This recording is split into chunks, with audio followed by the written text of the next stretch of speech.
Hi guys, welcome back to my channel. In today's video I'll be showing you guys how to cut and sew a female shirt without a collar. So I achieved this style using 1.5 yards of Ankara fabric and about 1 yard of crepe fabric. So this tutorial is a very detailed one and very beginners friendly. So guys, don't forget to give this video a thumbs up, leave a comment, and if you're yet to subscribe to my channel, please kindly hit the subscribe button. So let's jump right into the video. So these are the fabrics we'll be working with. This is the plain fabric and the Ankara fabric. Then I have my tape rule, my ruler, my marker, and my pattern paper. So we'll be drafting first on the pattern paper before we transfer to our fabric for more clarity. So I have my pattern paper in a fold of 2 already. So I folded the paper using my round hip measurements divided by 4, and I added 2 extra inches to it for ease and for seam allowance. And then the full length of my shirt is 28 inches. Then I went ahead to add 1 extra inch for folding at the base, making 29 inches. So you can decide to make yours shorter depending on what you want.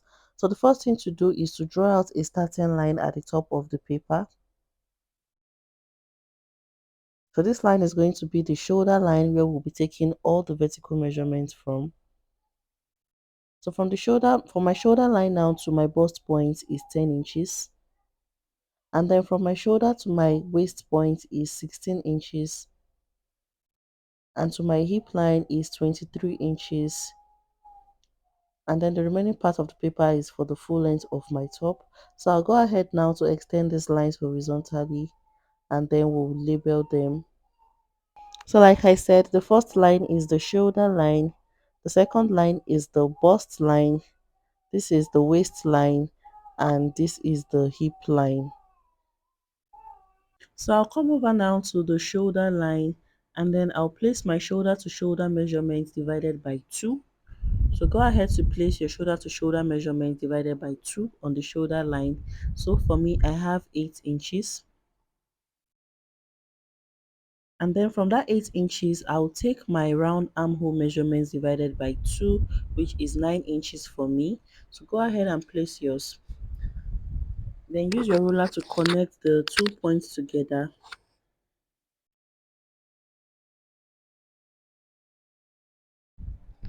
And then I'll further extend the line now to form my chest line. So this line is going to be called the chest line. So the next thing to do is to place the neckline measurement. So because it's a shirt and we don't want the neck to be too wide, I'll be working with 3 inches for the wideness of my shirt. And then for the depth of the back panel, the depth of the neckline, I'll be taking 1 inch. So right now, I'll take my ruler and just connect the 2 points together, forming the back neckline.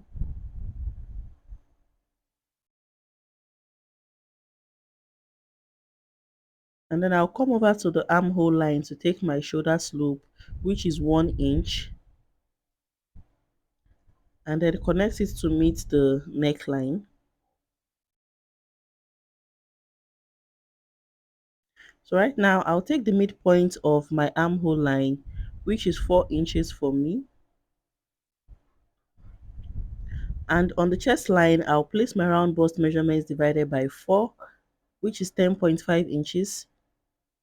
Then I'll use my ruler to connect it together to form my armhole curve.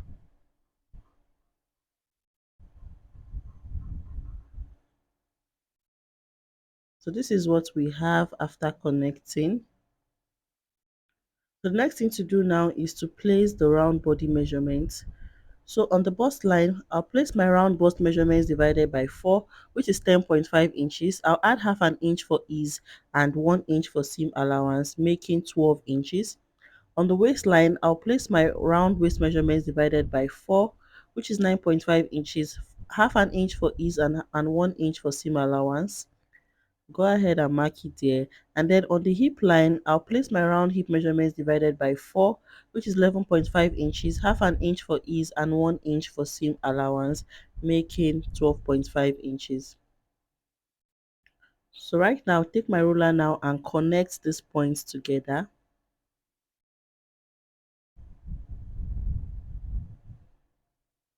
So I'll use my curved ruler now to connect the waistline down to the hip line this way. So guys, this is basically all for the pattern. So I'll go ahead to extend the line down to the full length of my shirt. So this is what we have. So right now I'll go ahead to cut it out, and before we cut on our fabric. So go ahead to cut it out. So I'll be using the same pattern to cut out my front panel and my back panel on my fabric. So because I'll be working with two different fabrics, I'll go ahead to determine where I want the fabric, the plain fabric to stop, and where I want the Ankara fabric to start. So I want it to start on the chest line. So from the shoulder to the chest line is going to be the yoke, which is going to carry the plain fabric, and the lower part is going to be for the Ankara fabric. So these are part of the reasons why I cut on my pattern paper, so as to avoid wastage of fabric. So I'll go ahead now to use this pattern to cut out my back panel, and when I'm done cutting out my back panel, I would also cut out the front panel with a little bit of adjustments. So when cutting out my fabric, I'll make sure I add half an inch to the edge, just as I'm pointing. I'll add half an inch so that when I join it together, I'm still going to have the same length of top. So after using my patterns to cut out my back panel, this is what it looks like. So I went ahead to add the 0.5 inches I said I was going to add, so that by the time I join the two pieces of fabrics together, two different fabrics together, is going to still amount to the same length of shirt. So I'm going to use this pattern now to cut on my front panel, but what I'm going to do is that I'm going to extend it by 2 inches when cutting, like the closed angle of my fabric. I'm going to put extra 2 inches in front of it. This is going to be for the button and the buttonholes in front. So I'll add 2 inches to it while cutting my fabric, and I'll do the same thing for the upper part. So when I'm done doing that, I'll show you. So after cutting out the front panel using the pattern, this is what we have. So I went ahead to add 2 inches to the front part, the closed angle of the fabric. This is going to be for the button allowance in front. So by the time we fold it in, we're going to have the same body measurement on the pattern. So for the neckline of the front panel, I want it a bit lower than the back panel. So I'll come down now by 1 inch. I'll take 1 inch from the neckline, and then I'll connect it to meet the neck width. So I'll just take off my pattern now and then connect it to meet the 1 inch mark. So this is just to make the front neckline a bit lower than the back.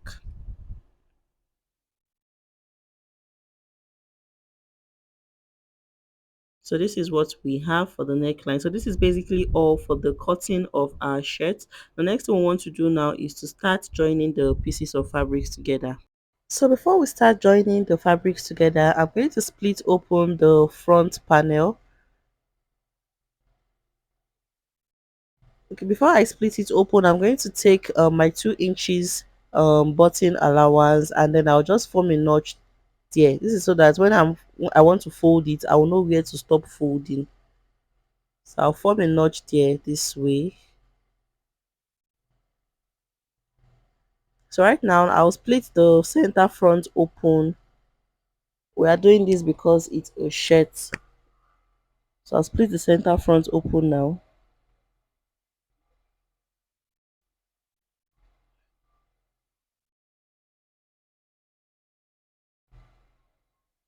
So after splitting open, this is what we have. These are the lower parts, and these are the yokes. This is what it looks like.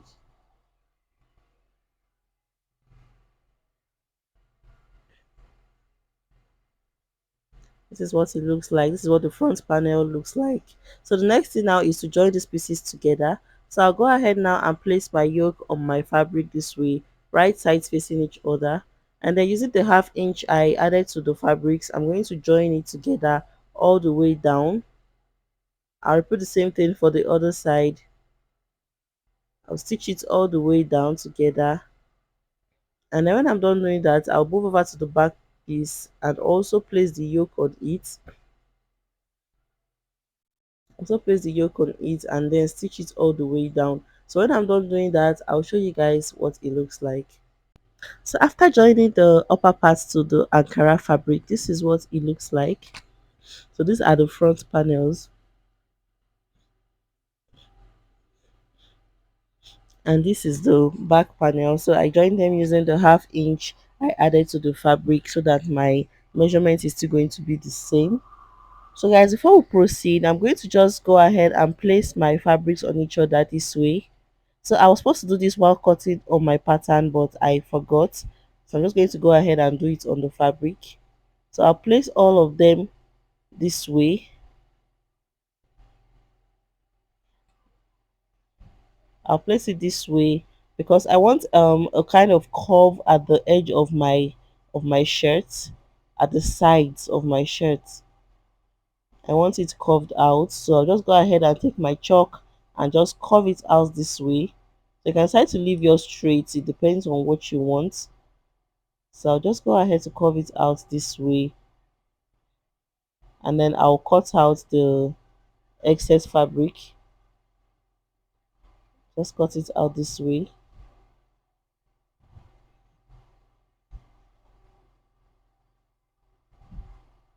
So guys, after cutting out, this is what the side of the shirt looks like now for both the front and the back panel. The next thing to do now is to work on the front panel. So the next thing we want to do is to work on our button allowance. So remember we took a notch at the top of our fabric before we joined them together. So right now I'm going to go ahead and fold it in this way twice. I'm making sure my fold is stopping at the point where I notched. So the fold is going to stop at the point you notched because your real measurement is starting from the notched point. So I'll just use my pins now to secure it.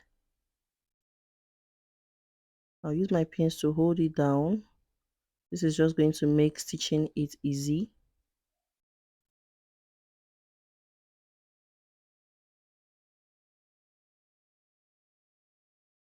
So depending on the allowance you took for your own buttonhole, that's going to determine how much fabric you'll be folding in.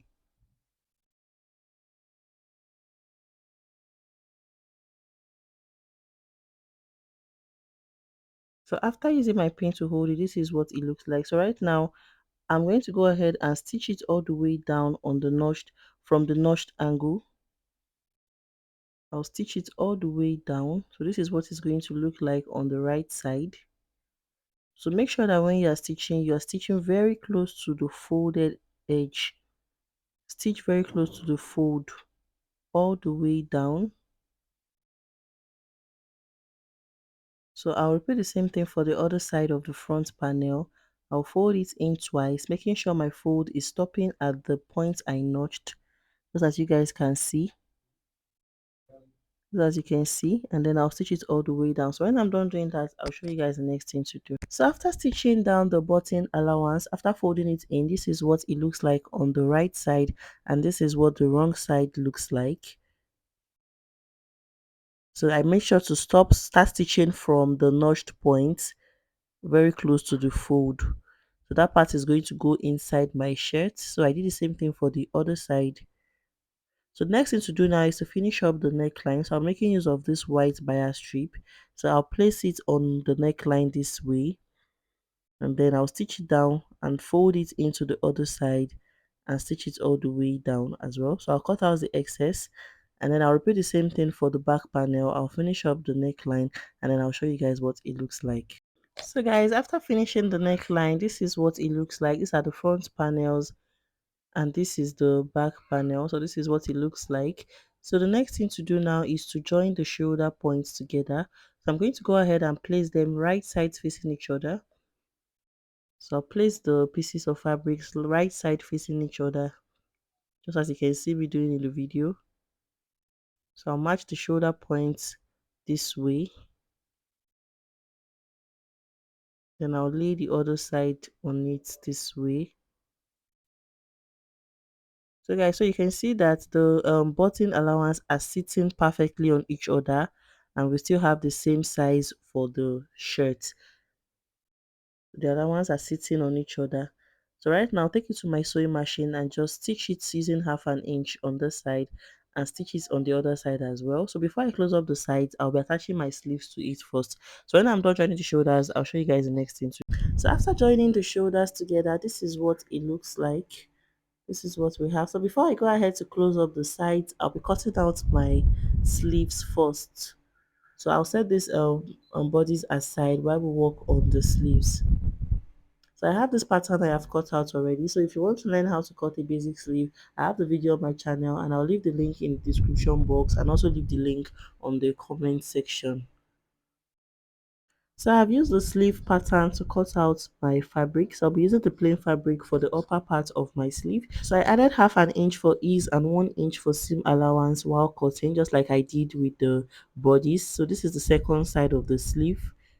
So for the upper part, I have 9 inches here. I went ahead to add half an inch so that by the time I attach it to the Ankara fabric, it's going to be the same length. And then since it's a long sleeve, for the lower part, I have about 15 inches here. So by the time I fold in the base for my elastic casing, I'll be having 14 inches plus 9 inches, making 23 inches length because it's a full, it's a long sleeve. So right now, I'm going to be joining the Ankara fabric and the plain fabric together. So while cutting the Ankara fabric, I added some few inches to the wideness of it. So I'm going to just go ahead to pleat it while sewing so that it's going to fit into the length of the plain fabric, just as you can see me doing in the video. So this is just to add a little bit of volume to the base of my sleeve. But if you want yours to be fuller, you can add more inches to it just to get the Ankara part fuller. So I'll just pleat it this way and join it together. I'll place them this way and join it together. So when I'm done with the first sleeve, I'll repeat the same thing for the other side, the other sleeve, and then I'll show you guys the next thing to do. So after joining the two fabrics together, this is what we have. So right now the full length of the sleeve I have here is about 25 inches. So by the time I fold in the base for my elastic casing, I'll be left with 23 inches. So it's going to have a bit of puff by the time you wear it because it's a balloon sleeve. So the next thing to do is to attach our sleeves to the bodies of our top. So before we attach it, the first thing to do is to notch the center point of the sleeve. On the closed angle, notch the center point of your sleeve, just as you can see me doing. And then open up the armhole of your top. Open up the armhole of your top this way.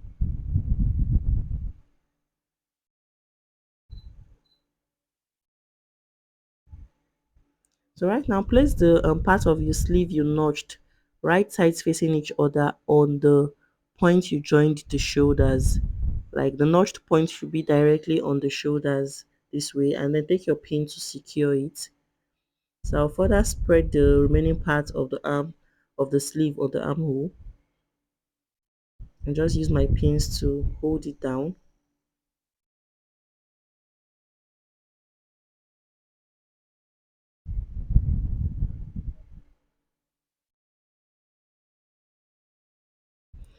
So right now, take it to my sewing machine and then stitch it all the way down using half an inch. I'll stitch it all the way down using half an inch. So I'll repeat the same thing for the other sleeve and then I'll show you guys what it looks like when I'm done. So after attaching the sleeve to the shirt, this is what it looks like. Let me fold it up for you guys to see. So you can see how neat it came out. This is what we have. So the next thing to do now is to close up the sides of our shirt. So go ahead to flip it now to the wrong side. So place them right sides facing each other this way. And then match it together. So make sure all the points you joined are facing each other. So match the armhole points, the sleeve points. So right now take it to my sewing machine and stitch it all the way down using our 1 inch seam allowance. I'll stitch it all the way down, close up the sides of my shirt with the 1 inch seam allowance. So when I'm done doing that, I'm going to repeat the same thing for the other side. I'll close up the sleeve and the sides. Then I will also fold in the base of my sleeve, my elastic casing. I'll fold it in first and fold it in again. and then I'll stitch it all the way around, but I'll also leave a space where I'll be passing my elastic band through. So I'll finish up the base of my shirt as well, fold it in twice and stitch it all the way around. So when I'm done doing that, I'll show you guys what. So after closing up the sides of the shirt, this is what it looks like. So this is what the other side is. I also went ahead to pass in my elastic band through the elastic casing at the base of my sleeve. So just wrap the elastic band around your sleeve and get the perfect measurement for yourself. So this is what I have. So I went ahead to also fold in the base of my top, just like I said earlier, and this is what it looks like. So the next and final thing to do now is to insert our buttons on the button allowance. So the button is going to be on the left side of your top. It's going to be on the left side, while the button hole will be on the right. So I'll just bring out the buttons I'll be working with for this particular tutorial. So I'm going to be hand stitching the buttons. So I have my hand needle and thread here already. I have it here already. So right now, the first thing to do is to place the first button at the top of your shirt and then determine the distance you want between each button. So for me, I want about 3.5 inches distance between the buttons. So place the first button at the top of your shirt this way and then determine how much gap you want between your buttons. So for me, I'll be working with 3.5 inches. So I'll place the next button 3.5 inches away from the previous one. So I'll keep arranging my buttons this way and stitching them down with my hand needle. I'll place 3.5 inches between each buttons. I'll use my hand needle to stitch it down to the length of my top, and then when I'm done, I'm going to make my buttonholes at the side. So make sure while making your buttonholes, you don't make it too big so that your buttons will not be opening by itself. So I'll do that now. I'll make my buttonholes just by the side of my buttons, and then when I'm done doing that, I will show you guys the finished product of our shirt. So guys, after inserting our buttons and the buttonholes, this is what the finished product of the shirt looks like. You can see how beautiful it looks. This is the sleeve. So guys, this is where we'll be ending this video for today. Don't forget to give it a thumbs up if you find it useful. Leave a comment, subscribe to my channel, and I'll see you guys in my next video. Bye.